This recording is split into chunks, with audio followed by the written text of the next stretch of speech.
நல்லா இருக்கும், எல்லாருக்கும் பிடிக்கும். The Chennai Silks தரமான ஆடி, பெருமை மிக ஆடி.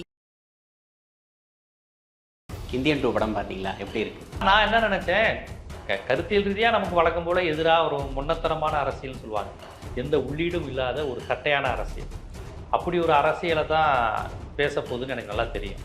கமலஹாசன் மைனஸ் படத்துக்கு. ஆமாம், கமலை எங்கே ஏதோ டெல்லி கணேஷ் மாதிரி கெட்டப்பு, ஏதோ கெட்டப்லாம் போட்டு விட்டுருக்காங்க. அந்த முடியெல்லாம் விரிச்சு போட்டு ஒரு வர்றது கோமாளி மாதிரி ஆயிடுச்சு.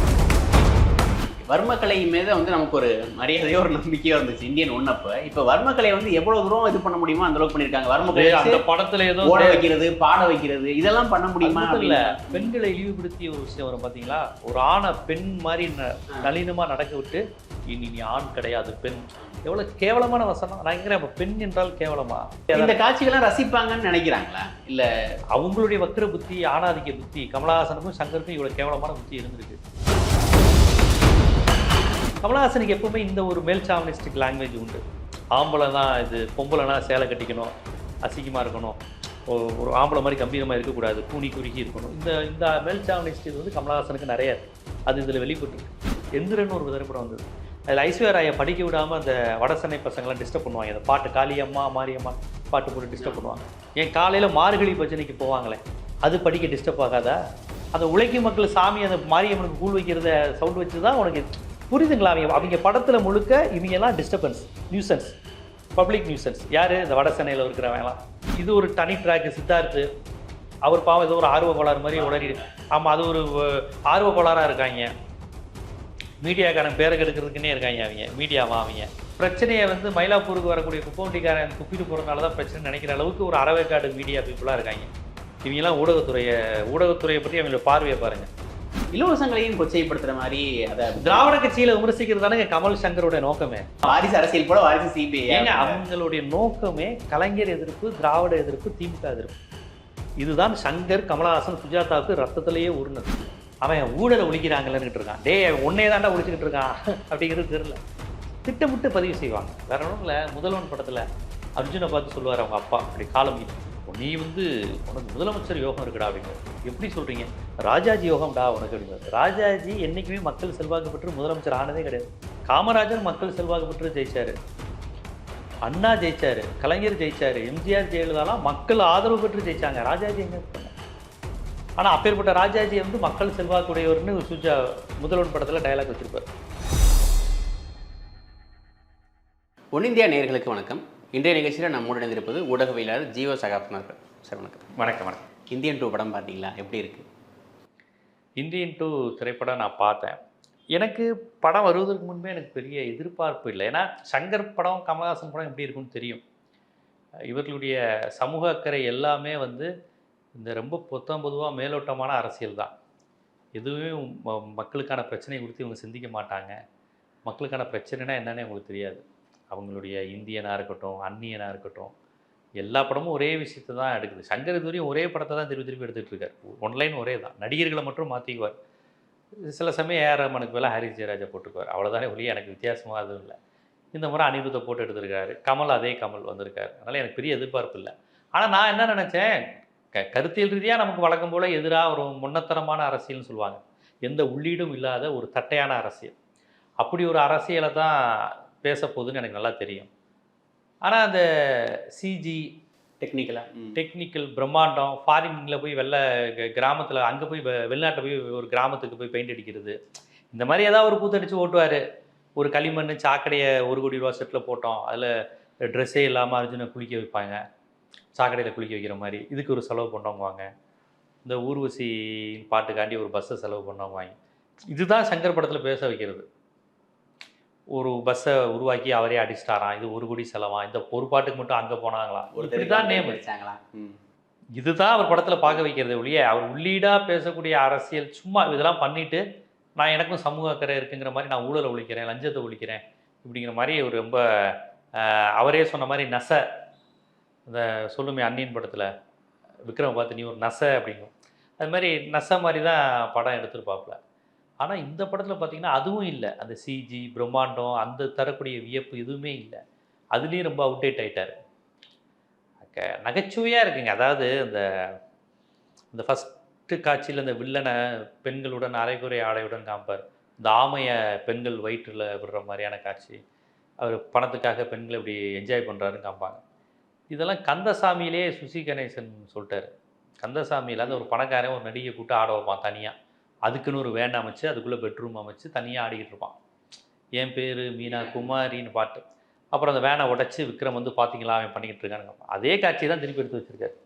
அதுவாது அந்த பாட்டுக்கிட்டலாம் செம்மையாக இருக்கும். வில்லன் செம்மையாக டான்ஸ் ஆடுவாப்புல அதில். அந்த முமைத் கான் அவங்க முமைத் கானும் நல்லா ஆடுவாங்க, அந்த வில்லனும் நல்லா ஆடுவார். இதில் போட்டுக்கிட்டு இந்தியன் தாத்தா போட்டு கொண்டுக்கிட்டு அந்த இன்ட்ரோவில் அந்த வர்மத்தை காமிப்பார். இது என்னுடைய ஐடென்டிட்டி, என் ஐடி கார்டு அப்படிங்கிற. அப்போல்லாம் தேட்டர் வந்து மயான அமைதியாக இருக்குது. ஒரு விறுவிறுப்பே இல்லாமல் போயிடுச்சு. ஸோ எல்லாத்துலேயும் கோட்டை விட்டுருக்காரு. ஸ்கிரிப்டு கமலஹாசனே மைனஸ் படத்துக்கு. ஆமாம் கமல். இப்போ கமலை எங்கே ஏதோ டெல்லி கணேஷ் மாதிரி கெட்டப்பு ஏதோ கெட்டப்லாம் போட்டு விட்ருக்காங்க. அந்த முடியெல்லாம் விரிச்சு போட்டு ஒரு வர்றது கோமாளி மாதிரி ஆயிடுதுங்க. கமலோட மேக்கப் வெறியும் சங்கரோட கொலை வெறியும் தான் அந்த படம் அப்படின்னு. ஆமாம் கண்டிப்பாக. இவங்க 2 பேரும் சேர்ந்து இப்படி ஒரு மக்களை தனக்கு படம் கொடுத்து பார்க்க வந்த மக்களை இப்படி கருணை கொண்டு வர மாதிரி ஈவருக்குமே இல்லையா உனக்கு இப்படி போட்டு கொள்றீங்கிற மாதிரி கொண்டிருக்காங்க. கமல் வந்துங்க அட்லீஸ்ட் கமல்ஹாசன் மாதிரியான ஒரு நடிகர்கள் படம் எவ்வளோ வீக்காக இருந்தாலும் அவர்கள் அதை தாங்கி பிடிப்பாங்க. கண்டிப்பாக. ஏன்னா பெரிய நடிகர் இல்லையா, நல்ல நடிகரும் கூட. இதில் கமலும் நடிக்கலையே. அவர் ஏதோ அப்பப்போ ட்ரெஸ்ஸை மாற்றிக்கிட்டு டவுசரை மாற்றிக்கிட்டு பேண்ட்டை மாற்றிக்கிட்டு விக்கு வச்சுக்கிட்டு வந்து நின்றுக்கிட்டு 106 வயசு ஆகுது நான் எல்லாம் பண்ணுவேன் குரலி வித்தெல்லாம் காமிப்பேங்கிற மாதிரி காமிச்சிக்கிட்டு இருக்காரு. கடைசி ஒரு அரை மணி நேரம் வந்து குரலி வித்தை தான் பார்த்தீங்களா. இப்படி இது ரைங்கின்னு போகிறாரு. லாஜிக்கை பார்க்காதீங்க அப்படின்னாலுமே கொஞ்சமாவது ஒரு மனசாட்சி வேணாமாடா. அது ரொம்ப பெரிய காட்சி, அவ்வளோ நீண்ட காட்சி அதுக்கு தேவையும் இல்லைன்ற மாதிரி இருந்தது. மெட்ரோ ட்ரெயினில் போகிறாரு, அப்புறம் மவுண்ட் ரோட்டில் போகிறாரு, ஈசிஆர் ரோட்டில் போகிறாரு, எல்லாமே இப்படியே. அவரை பிடிக்காம போலீஸே திணறுது அப்படிங்கிறதுலாம் ரொம்ப அபத்தமாக இருக்குது. ஒரு ஹீரோயிசம், ஒரு லாஜிக், ஹீரோயிசம்ங்கிறதே லாஜிக் மீறின விஷயந்தான். இப்படி வைக்கிறது. இதுக்கு ரஜினி பறந்து சண்டை போடுறது எவ்வளோ ஓகே. இந்தியன் 2 இந்தியன் 3 சேர்த்து ஒரே பாட்டை விட்டு இருந்தால் ஓரளவுக்கு கொஞ்சம் நல்லா இருந்திருக்கும். இந்தியன் 3 ட்ரெய்லர் கூட தெரியல. அந்த மாதிரியான விஷப்பரீட்சையெல்லாம் நம்ம நினச்சி கூட பார்க்க முடியல. எனக்கு அது எது கேட்டால் இந்தியன் 3 நல்லா இருக்குங்கிறாங்க. அதாவது இந்தியன் 2 ப்ரொமோஷன்லேயே இந்தியன் 3 நல்லா, அதுக்காக தான் நடிச்சேன் அப்படின்றாரு கமலே. இந்தியன் 3க்காக அவர் வந்து நமக்கு ஹிண்ட் கொடுத்துருக்காரு. வேணாம் இந்தியன் 2 பார்க்காத, இந்தியன் 3 ஸ்ட்ரைட்டாக பார்த்துக்கோ அப்படிங்கிற மாதிரி ஏதோ ஹிண்ட் கொடுத்துருக்காரு. அவரே அதில் வழக்கம் போல் கமல் உளறிக்கிட்டு தானே இருந்தார். நீங்கள் கேள்வி கேட்டால் பதில் சொல்ல மாட்டார் எப்பவுமே கமலஹாசன். சார் உங்களுடைய உண்மையான பேர் பார்த்த சாரதியாமேன்னு கேளுங்களேன். நீங்கள் பார்த்தவுடன் இந்த பேர் நினைவுக்கு வந்தால் நான் அதை மறுக்கப் போவதில்லை, அதுதான் என் அடையாளம் என்றால் அப்போ கமலஹாசன் யார் என்ற கேள்வியும் உங்களிடம் வரும். இதற்கு நான் பதில் சொல்வதை விட நீங்களே இதை புரிந்து கொண்டு அதுக்கான பதில்ங்கிற நீங்கள் விட்டு போயிடுவீங்க. இதுதான் கமலஹாசன். அடுத்த கேள்வி கேட்க மாட்டேங்க. அடுத்து நான் என் உண்மையான பேர் பார்த்த சாரதின்னு வாய் திறந்து சொல்ல மாட்டார். அவர் பேர் பார்த்த சாரதி. கமலஹாசன் அவர் வச்சுக்கிட்டார். பேர் வந்து பார்த்த சாரதி. பார்த்த சாரதி அப்படின்னு பார்த்தா பூர்ண விஸ்வநாதன் யாரோ அந்த அடையாளம் இவருக்கும் வந்துடும். ஒரு பூர்ண விஸ்வநாதனுக்கு இருக்க அடையாளம் கமலஹாசனுக்கு வந்துடும். அது தெரிஞ்சிடாம அப்படின்னு நாசுக்கா மெயின்டைன் பண்ணுறாரு பாருங்க. நான் அந்த பூர்ண விஸ்வநாதன் கேட்டகரி கிடையாது, நான் வந்து அப்படிங்கிற மாதிரி காமிச்சிக்கிறதுக்கு தான் அவர் பேரே கமலஹாசன். பார்த்த சாரதிங்கிறது சொல்ல மாட்டார்.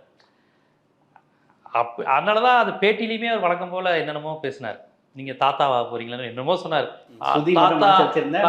நான் தாத்தா என்பதில் என்ன நீங்களும் தாத்தாவாக போகிறீர்கள் இப்படிதான் கேட்பாரு. நீங்கள் ஒரு கேள்வி கேட்டால் உடனே உங்களை பார்த்து கேள்வி கேட்குறது. ஏன் சார் உங்களுக்கு கடவுள் பெண்ணை பார்த்து கேட்குறீங்க, நீங்கள் நாத்திக்கிறா ஆத்திக்கிறானா நான் பதில் சொல்லணும். நீங்கள் சொல்லுங்கள் உங்களுக்கு கடவுள் நம்பிக்கை இருக்கிறதா இல்லையா. உடனே தானே கெஸ்ட்டாக மதித்து கேட்குறோம். அவருக்கு பதில் சொல்ல மாட்டார் அவர். அது மாதிரி அதுலேயுமே உலக ஏதோ தாத்தா பெரியார் தாத்தா இல்லையா. பெரியார் தாத்தா மட்டும் இல்லை, உலகத்தில் பிறந்த எல்லாருமே தாத்தாவாகுது பெரிய விஷயம். உடனே தன்னை ஒரு பெரியாரோட இணைச்சிக்கிட்டு காந்தி கூட தாத்தாவா அப்படின்னு என்ன சொல்ல வர்றாரு. அது மாதிரி தான். அதனால் நீங்கள் சொன்ன மாதிரி தேவையில்லாமல் மேக்கப்பு ஸ்கிரிப்டே இல்லை. இந்த மேக்கப் கூட சார், இந்த பிளாஸ்டிக் மேக்கப்னு சொன்னால் கூட இந்தியன் 1ல இருந்த கனெக்டிவிட்டி கூட இதில் இல்லை. கமல் மாதிரியே தெரியல. ஏங்க அதில் அவருக்கு 38 வயசுங்க, 38 40 வயசோ சந்துரு நடிக்கும்போது. அது உண்மையிலே அவர் ஒரு வயதான தோற்றத்துக்கான ரிஸ்க் எடுத்தார். இதில் அவர் இயல்பாகவே 71 வயசு தானேங்க. இதில் எதுக்குங்க அவருக்கு வயசானவராக ரிஸ்க் எடுக்கணும்? இயல்பாகவே விட்டுற வேண்டியதானே. சங்கர் சொன்னது அந்த படத்தை விட இதில் பார்க்க வந்து நல்லா அந்த நடிப்பை உணர முடியும் அப்படின்னாரு. ஆனால் வந்து படமாகவே நம்மளால் உணர முடியல, அப்புறங்க நடிப்பை உணர முடியுது. இல்லை எனக்கு உண்மையிலே ஒரு பக்கம் பார்த்தா என்னடா அது நான் ஒரு சினிமா ரசிகனாக பார்க்கும்போது கமலஹாசன்லாம் ஒரு நல்ல நடிகர். அப்போ நமக்கு அது வருத்தமாக இருக்குது. என்னடா ஒரு நல்ல நடிகரை இப்படி வீணாக்கிட்டாங்களே. அமீர்லாம் வந்து லாஜிக்கே இல்லாத கதை, கதைக்கு தேவையில்லாத அமீரே விமர்சிக்கிறாருன்னா பார்த்துக்கலாம். அமீர்லாம் கமலுடைய ரசிகர், வெறித்தனமான ரசிகர். அவராலே உட்கார முடியல. ஓகே, இப்போ ரஜினி ரசிகர்களே உட்கார முடியாத படம் அப்படிங்கிற மாதிரியான படம். இப்போ அண்ணாத்தை வந்து எனக்கு தெரிஞ்சு நிறைய ரஜினி ரசிகர்களே அதிர்ந்து போனாங்க. ஐயோ என்ன தலைவரை இப்படி ஏமாத்திட்டாங்க அப்படின்னு. இது இந்தியன் 2 பார்க்கும்போது அண்ணாத்தை எவ்வளோ பரவாயில்ல போல இருக்கு. கமல் ரசிகருக்கு ஒரு கமல் ரசிகருக்கான காட்சியே இல்லையங்க. கமல் வந்து என்னங்க அந்த அழுகிற சீன் நல்லா நடிப்பார். அப்புறம் அந்த அழுகி அடக்கிட்டு கண்ணில் பேசுகிற சீன் நல்லா நடிப்பார். ரொமான்ஸ் நல்லா பண்ணுவார். அப்புறம் அந்த வேற மாதிரி கிரேசி மோகனோட சேர்ந்து அவர் நடித்த படங்களில் இந்த ஜோக்கு நல்லாயிருக்கும். அது கமல் நல்லா பண்ணுவார். நீ அண்ணாவோட வேலைக்காரியில் கலைஞரோட பராசக்தி அப்படிங்குவார் காதல. அது பல பேருக்கு புரியாது என்ன ஜோக்குன்னு. ஓரளவு விஷயம் தெரிஞ்சவங்களுக்கு புரியும். வசூல்ராஜில் சொல்லுவார், அப்பா எனக்கு கல்யாணத்தில் இன்ட்ரெஸ்ட் இல்லைப்பா, வேறு விஷயத்தில் தான்ப்பா இன்ட்ரெஸ்ட்டு அப்படின்னு வட்டியை சொல்லுவார். இந்த மாதிரியான காமெடியாவது கமல்ஹாசன் படத்தில் இருக்கும். இதில் எதுவுமே இல்லையா. எமோஷனல் சீனும் ஒர்க் அவுட் ஆகல, காமெடியும் ஒர்க் அவுட் ஆகல. இது எல்லாமே கமல்ஹாசன் நல்லா பண்ணுவார். ஃபைட்டு கமல் நல்ல சண்டை போடுவார் தெரியுமா. ரொம்ப ரிஸ்க் எடுத்து சண்டை போடக்கூடிய நடிகர்கள். எல்லாரும் அர்ஜுனை சொல்லுவாங்க, சரத்குமார், விஜயான்னு சொல்லுவாங்க. கமல்ஹாசன் நல்ல சண்டை பயிற்சி பண்ணக்கூடியவர். ஏன்னா அவர் நல்லா எக்ஸசைஸ் பண்ணக்கூடியவர் உடம்புலாம். அது தூங்காமதை தம்பி தூங்காதுன்னு ஒரு படம் வந்துச்சு, பழைய படம், 80-81 வந்த படம். அதில் பெஞ்ச் ஃபைட் ஒன்று இந்திய அளவில் பேசப்பட்ட சண்டைன்னு சொல்லுவாங்க. நமக்கு விவரம் தெரியாது, நம்ம பிறக்க முன்னாடி வந்த படம். அந்த ஃபைட் சீன் பாருங்கள். தூங்காதி தம்பி தூங்காதில் கமல்ஹாசனுடைய பெஞ்ச் ஃபைட் ஒன்று உண்டு. ஏதோ கையை மாற்ற ஏதோ பண்ணுவாங்க. அது அன்னைக்கு ஃபீல்டில் இந்திய அளவில் பேசப்பட்ட சண்டையாம் கமல்ஹாசனுடைய அந்த பெஞ்சு ஃபைட்டுங்கிறது. படம் 275 பயங்கர ஹிட்டான படம், ஏவிஎம் படம். சொல்கிறேன், கமல்ஹாசனுக்கு எவ்வளோ சண்டை காட்சிகள், காதல் காட்சிகள், நகைச்சுவை காட்சிகள், எதுவுமே கமல்ஹாசனுடைய எதுவுமே அதில் இல்லையே. தாத்தாவை பார்க்கும்போதெல்லாம் ஒரு கோமாளியை பார்க்குற மாதிரி தானே இருக்குது. ஒவ்வொருத்தரையும் பார்க்கும்போது அதாவது இது ஒரு தனி ட்ராக்கு. சித்தார்த்து அவர் பாவம் ஏதோ ஒரு ஆர்வ கோளாறு மாதிரி உளறி. ஆமாம், அது ஒரு ஆர்வ கோளாறாக இருக்காங்க. மீடியாக்காரன் பேரை கெடுக்கிறதுக்குன்னே இருக்காங்க அவங்க. மீடியாவா அவங்க மக்கள் பிரச்சனைனா என்ன, மக்களை ஜிஎஸ்டி எந்த அளவுக்கு வதைக்குது, சுற்றுச்சூழல் பிரச்சனைனா என்னன்னு எவ்வளவோ அரசியல் இருக்குது. பின்னாடி உள்ள எம்என்சி பாலிடிக்ஸு, உலக ஒப்பந்தங்கள்னு எவ்வளவோ அரசியல் இருக்குது. இது எதுவுமே இல்லாமல் பிரச்சனையை வந்து மயிலாப்பூருக்கு வரக்கூடிய குப்பவண்டிக்காரன் துப்பிட்டு போகிறதுனால தான் பிரச்சனை நினைக்கிற அளவுக்கு ஒரு அறவேக்காடு மீடியா பீப்புளாக இருக்காங்க. இவங்கெல்லாம் ஊடகத்துறையை பற்றி அவங்களோட பார்வையை பாருங்கள். இவ்வளோதான் அறிவு. அதனால் அப்படி ஒரு ஆர்வக்கோளாறு கேரக்டர் சித்தார்த்து. அந்த ஆர்வக்கோளாறு பார்த்து இரிட்டேட் ஆகிட்டு டக்குன்னு கமலை பார்த்தா அதை விட இரிட்டேட். சித்தார்த்தை விட கமலை பார்த்தா இரிட்டேட் ஆகுது. சித்தார்த்தே இரிட்டேட்டான கேரக்டர் அந்த படத்தில். அதை விட கமலை பார்த்தா இன்னும் ரொம்ப இதாக இருக்குது. ஏன் இப்படி வச்சாங்க? கமலை பழி வாங்குறதுக்காண்டியே சங்கர் எடுத்துருக்காரோங்கிற மாதிரி இருக்கு. இந்த ஸ்கிரிப்டே கமல் தேர்ந்தெடுத்துக்க கூடாதுன்னு நினைக்கிறீங்களா? இந்த இந்தியன் 2 ஹிட்டான படமாக இருந்தால் கூட இந்தியன் 2 வேணான்னு விட்டுருக்கணும்னு நினைக்கிறீங்களா? ஆமாங்க, இந்த கதை சொல்லும் போதே அவர் தெரிய வேணாமா? எதுக்கு ரசிகர்களை வதைக்கக்கூடாது இல்லையா? இப்போ நான் என்னை மாதிரி அதை திறனாய்வு செய்கிறவங்க, இது திராவிட இயக்க பார்வை, தமிழ் தேசிய பார்வைன்னு நான்லாம் விமர்சனம் பண்ணுவேன். நான் அப்படி தான் ஒவ்வொரு திரைப்படத்தையும் பார்ப்பேன். படமாக பார்க்குறது ஒன்று, அரசியலாக பார்க்குறது. நம்ம அரசியலாகவும் பார்ப்போம். இதில் என்ன அரசியல் சொல்ல வர்றாரு, இதுக்கு பின்னாடி என்ன அரசியல் இருக்கு, அதெல்லாம் விடுங்க. நீங்கள் கமல்ஹாசன் ரசிகனுக்கு கமல் என்ன செஞ்சுருக்காரு இந்த படத்தில்? இந்தியன் 1ல் இருந்த கனெக்ஷன் வந்து இதுக்கு ஏன் வரலன்றீங்க? இந்த பெரிய கேப் தான் காரணம். 1996 2024 அந்த கனெக்டிவிட்டி, அதனால தான் அந்த கனெக்டிவிட்டி நம்மளால் உணர முடியலையா? அந்த இந்தியன் தாத்தாவை பார்க்குறப்போ நமக்கு வந்து ஏதோ ஒரு வகையில் ஒரு கனெக்ஷன் இருந்துச்சு. இந்த பச்சைக்கிளிகள் தோளோட பாட்டெல்லாம் இன்றைக்கும் டிவியில் போகிறப்போ நமக்கு ஏதோ ஒரு ஃபீல் வருது. ஆனால் இதை பார்த்தா எந்த வகையிலுமே அந்த கமலோட சாயலே வெளிப்படாத மாதிரி வருது. நான் மீண்டும் சொல்கிறேன், சங்கர் வந்து எப்படி வெற்றி பெறுவார்னா அவருக்கான லாபியை உண்டு பண்ணிடுவார் படம் வர்றதுக்கு முன்னாடியே. இது பிரம்மாண்டம் வித்தியாசமாக இருக்கும். இது புரியலையா? உனக்கு விஷயம் தெரியலன்னு அர்த்தம். இந்த மாதிரி உருவாக்கிடுவாங்க. ஆமாம், ஒரு கமல்ஹாசன் பேசுன்னு புரியலையா அப்படிங்கிற மாதிரி. அது திட்டமிட்டு அந்த சுஜாதா லாபி இதெல்லாம் இருக்கும். இது ஒன்று. இது வந்து படம் வரதுக்கு முன்னாடி கொடுத்த ஹைப். அது இந்த படத்துக்கு இருந்தது. ஓகே, இது ஒன்று. பாதி கிணறு தாண்டிடுவாங்களா. அப்புறம் ஏஆர் ரஹ்மான் இருக்கிறதுலே மிகச்சிறந்த ஒளிப்பதிவாளர். அப்புறம் மார்க்கெட்டில் நகைச்சுவை நடிகர்களாக கவுண்டமணி செந்தில். அன்னைக்கு ரேட்டுக்கு மார்க்கெட்டில் எந்த நடிகைக்கு அதிக சம்பளமோ அந்த நடிகை. இவங்க தான் ஊழலை ஒழிக்க போகிறவங்க, தெரிஞ்சுக்கோங்க. இன்னைக்கு மனிஷா கொய்ராலாவா, ஊர்மிளாவா, சிம்ரனா, ரம்பாவா, உடனே இறக்கு. இவ்வளவுதான். இதெல்லாம் இல்லாமல் அவங்களுடைய வெற்றியை தீர்மானிப்பது கிடையாது. பாயராஜா படத்தில் அதிக சம்பளம் வாங்குற ஹீரோ இருக்க மாட்டார், அதிக சம்பளம் வாங்குற ஹீரோயின் இருக்க மாட்டாங்க. அப்போ என்ன அர்த்தம்? என் கதை மேலே எனக்கு நம்பிக்கை இருக்குது. உருவாக்கி ஹீரோக்களை நான் உருவாக்குறேன். உசிலம்பட்டி தேனி தான். எனக்கு வந்து இது போதும், பிரான்மலையில் வச்சு படம் எடுத்துருவேன். மேலூர் வளையல் கடை வச்சிருந்த பாண்டியன் சொல்லுவாங்க. அதுதான் பாரதிராஜா. எனக்கு மண் வாசனை கதை தான். யாரோ ரேவதின்னு மலையாளத்துலேருந்துப்பா ஒரு பொண்ணை கூட்டிட்டு வா, நம்ம ரேவதி டிமாண்ட் பண்ணுற இடத்துல இருந்தாங்க. அப்போ பாரதிராஜா தன் கதையையும் தன் கதை மாந்தர்களையும் நம்புறாரு. கதாநாயகர்களை நம்பலை, கதை மாந்தர்களையும் தன் கதையின் மீது நம்பிக்கை இருக்கு அவருக்கு. சங்கர் போன்றவங்களாம் ஒளிப்பதிவாளரை நம்புவாங்க. ஏன்னா இவங்களுக்கு கான்ஃபிடன்ட் கிடையாது. ஒளிப்பதிவாளரை நம்புவாங்க. யாரையா மார்க்கெட்டு ஏறமான புடியா சார், ஏறமானோட ஹாரிஸ்னு ஒரு பையன் நல்லா வரான், அப்படியா அவனை புடியா. இவ்வளவுதான். எதுலாம் வெற்றி பெறுகிற சரக்கோ அதன் பின்னாடி ஓடுகிறவர்கள். இவர்கள் படைப்பாளிகள் கிடையாது. கூட ஜெயிச்சவனா வச்சுக்கிட்டு அவன் தோல்ல ஏறி நின்றுக்கிட்டு நானும் ஜெயிச்சிட்டேன் அப்படின்னு சொல்லக்கூடியவர். இப்போ வாங்க, இந்தியன் ஒன்றில் யார் இருந்தா? கவுண்டமணி இருந்தாரா? செந்தில் இருந்தாங்களா? அன்றைக்கு பம்பாய் படத்தில் பட்டையை கிளப்பிட்டு ஆல்ரெடி மார்க்கெட்டில் இருந்த மனிஷா கொய்ராலா இருந்தாங்களா? 95 தான் பம்பாய். அடுத்து இவங்க ஊர்மிளா யார்? ரங்கீலா பாட்டு, ரங்கீலா அதுக்கப்புறமா எனக்கு அது சரியா தெரியல. ஆனால் ஊர்மிளா ஹிந்தியில் பெரிய ஆள் அந்த படம் வரும்போது. அப்புறம் யார்? ஏஆர் ரஹ்மான், அப்புறம் கமலஹாசன். எல்லாருமே இப்போ சங்கர் இப்போ தன்னை தந்துட்டாருன்னா இத்தனை பேரை வச்சு தான் வெற்றியை தந்தார். இந்த படத்தில் ஏஆர் ரஹ்மான் மிஸ்ஸிங்கா, கவுண்டமணி மிஸ்ஸிங்கா, செந்தில் மிஸ்ஸிங்கா, அந்த கமலஹாசனும் மிஸ்ஸிங்கா. புரியுதுங்களா? அப்போ சங்கர் ஒன்றுமே இல்லைங்கிறது இப்போ தெரிஞ்சு போச்சா இல்லையா? இவ்வளோ காலம் அவர் கொடுத்த வெற்றியே சங்கருக்கான வெற்றி கிடையாது. இவர்கள் செய்த லாபி தான் வெற்றி பெறும். எங்க பாரதிராஜா கிழக்கு சீமையிலன்னு ஒரு படம் எடுத்தாருங்க. அந்த படத்தில் யாருங்க ஹீரோ? விஜயகுமாரும் நெப்போலியனும். யார் இவங்க? ரஜினியா, கமலா, சத்யராஜா, பிரபுவா? விஜயகுமார் நற்பணி மன்றத்தை பார்த்துருக்கீங்களா தமிழ்நாட்டில்? நெப்போலியனுக்கு ரசிகர், நெப்போலியனுக்கு கொஞ்சம் ரசிகர் மன்றம் அதுக்கப்புறம் வந்துச்சு, இந்த சாதி அடிப்பில் அது வந்துச்சு. ஸோ அது பாரதிராஜா படம். கருத்தம்மா, நான் ராஜா மிகப்பெரிய ஹீரோவா? அது பாரதிராஜா படம். புரியுதுங்களா? இப்படியாக படைப்புகளை கொடுத்த படைப்பாளிகள் மத்தியில் இந்த மாதிரி வியாபாரிகள், முழுக்க முழுக்க வியாபாரிகள், இந்த அந்த வியாபாரியோட இது பல்லிழிச்சிருச்சு. வர்மக்கலை மீது வந்து நமக்கு ஒரு மரியாதையோ ஒரு நம்பிக்கையோ இருந்துச்சு இந்தியன் ஒன்னப்ப. இப்ப வர்மக்கலை வந்து எவ்வளவு தூரம் இது பண்ண முடியுமோ அந்த அளவுக்கு பண்ணிருக்காங்க. வர்மக்கலை அந்த படத்துல ஏதோ ஓட வைக்கிறது, பாட வைக்கிறது, இதெல்லாம் பண்ண முடியுமா? இல்ல, பெண்களை இழிவுபடுத்திய ஒரு விஷயம் வரும் பாத்தீங்களா? ஒரு ஆணை பெண் மாதிரி நளினமா நடக்க விட்டு, இனி நீ ஆண் கிடையாது பெண். எவ்வளவு கேவலமான வசனம். நான் கேட்கிறேன், அப்ப பெண் என்றால் கேவலமா? ஒருத்தரை அவமானப்படுத்துவதற்கு நீ போய் பாவாடையை கட்டிக்கணும்னு சொல்லக்கூடிய இது. அது இன்னைக்கு நம்ம என்ன சொல்றோம்? ஏன் அது என்ன இது, ஏன் இப்படி பேசுறீங்க? பாவாடைங்கிறது பெண்கள் உடுத்துகிற உடை, வேட்டி பேண்ட்டுங்கிறது ஆண்கள் உடுத்துகிற உடை. இதை தாண்டி அதில் அவமானம். பேண்ட், இப்போ நான் பேண்ட் போட்டிருக்கேன், பேண்ட் போட்ட ஆம்பளடா, இதில் என்ன இருக்கு? இதே இது நம்ம ஆண்களை பிறப்பதற்கு பதிலாக பெண்களை பிறந்திருந்தா நம்ம சுடிதாரோ ஏதோ போட்டிருப்போம். இதில் ஒன்றும் இல்லையே, ஒரு XY தானே வித்தியாசம். எக்ஸும் சேர்ந்தா நமக்கு அக்காவா தங்கச்சியா இருந்திருக்க போகிறோம் யாருக்கோ.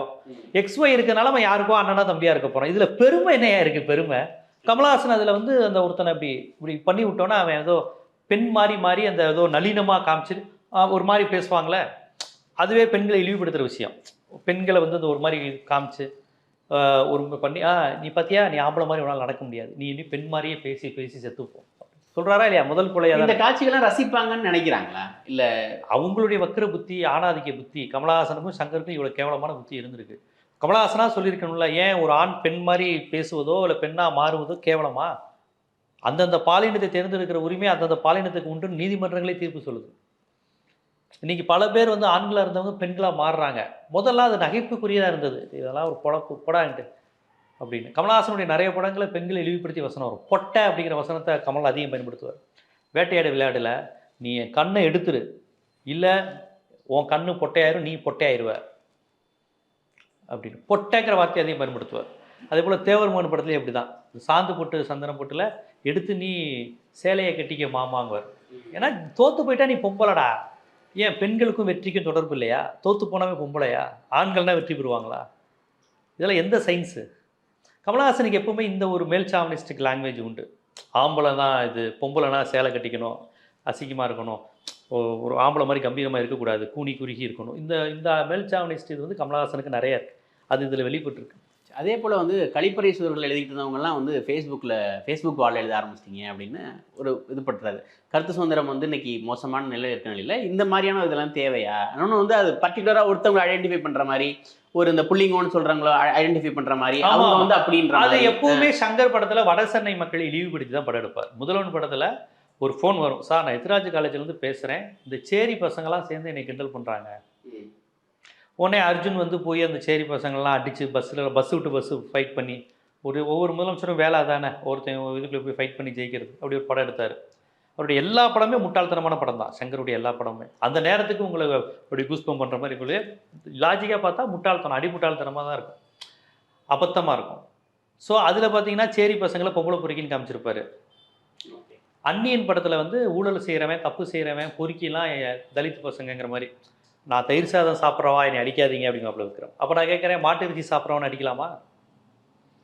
இதுதானங்க அந்த mind set, RSS mind set.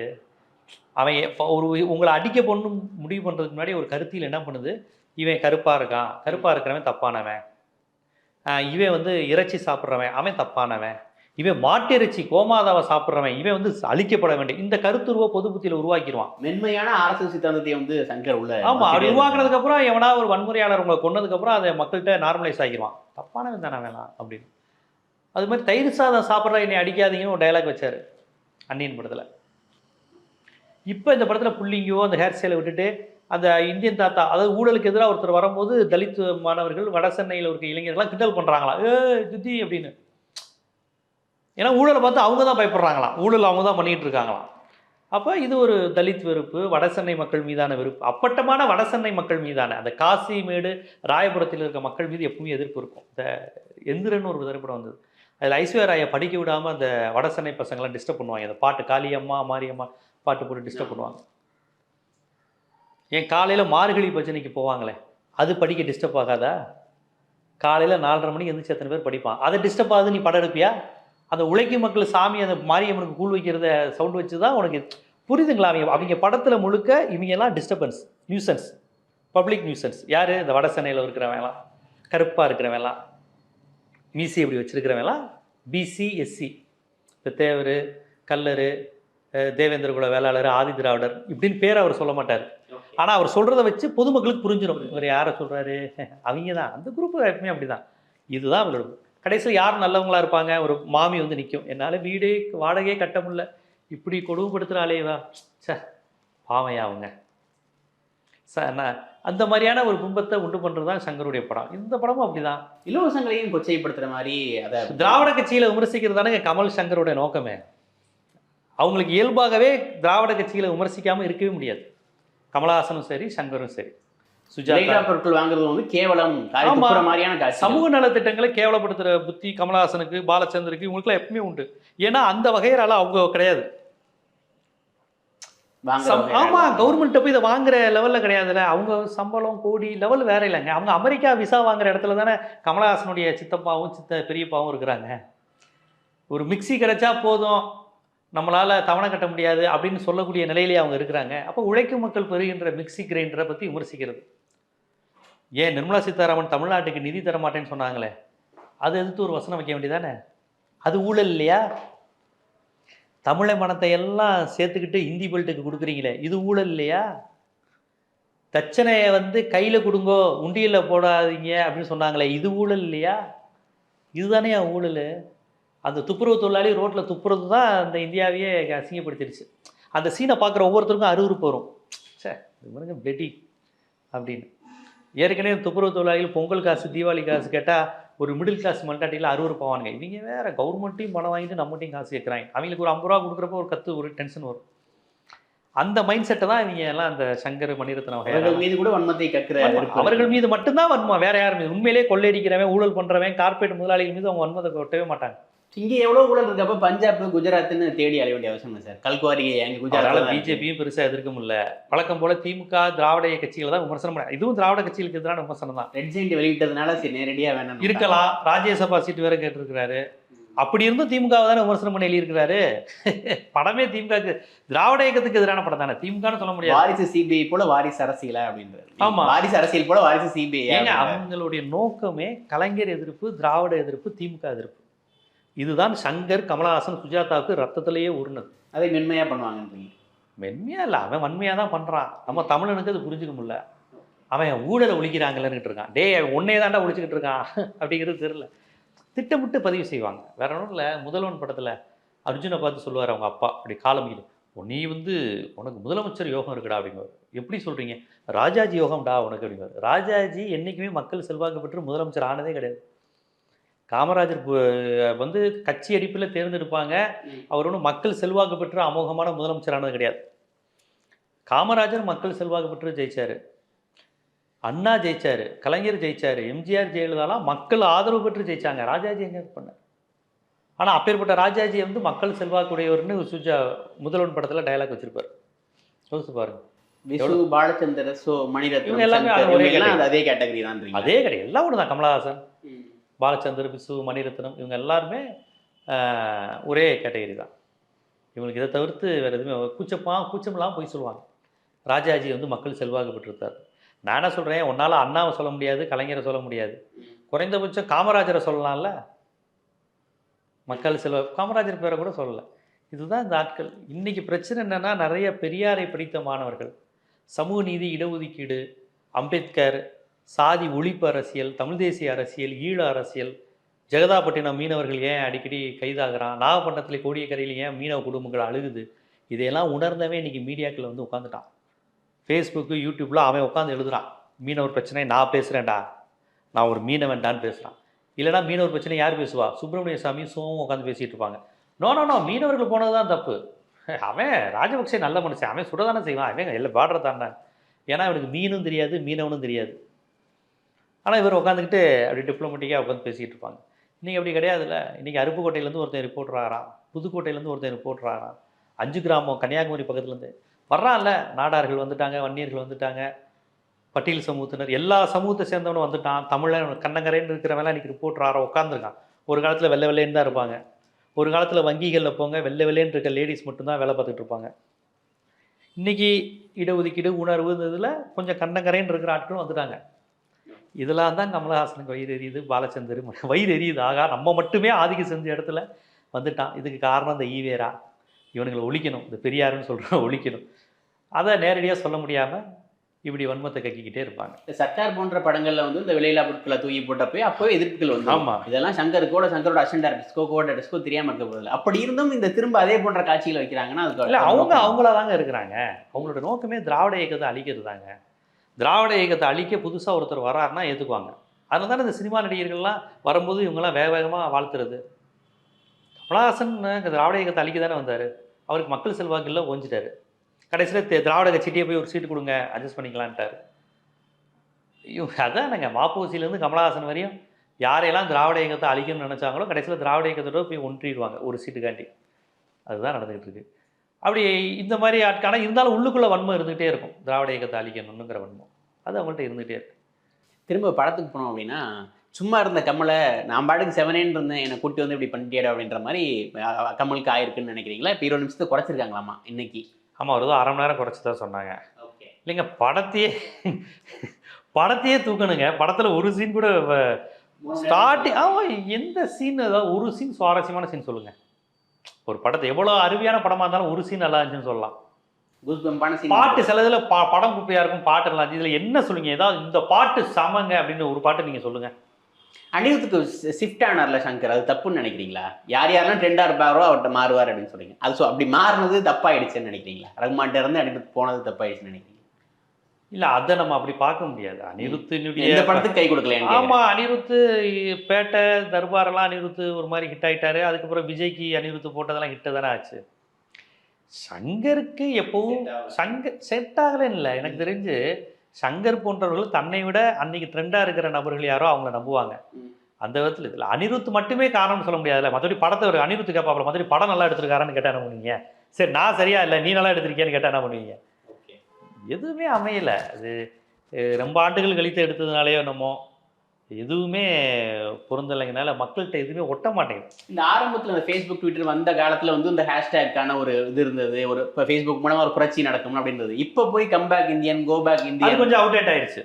Okay, அதெல்லாம் கொஞ்சம் அவுடேட்டு இல்லைங்க. நான் சொல்கிறது இந்த ட்ரெண்டு இதையெல்லாம் தாண்டி படம் வெற்றி பெறுவதற்கு கனமான கதையும் நல்ல நுட்பமான திரைக்கதையும் தான் தேவை.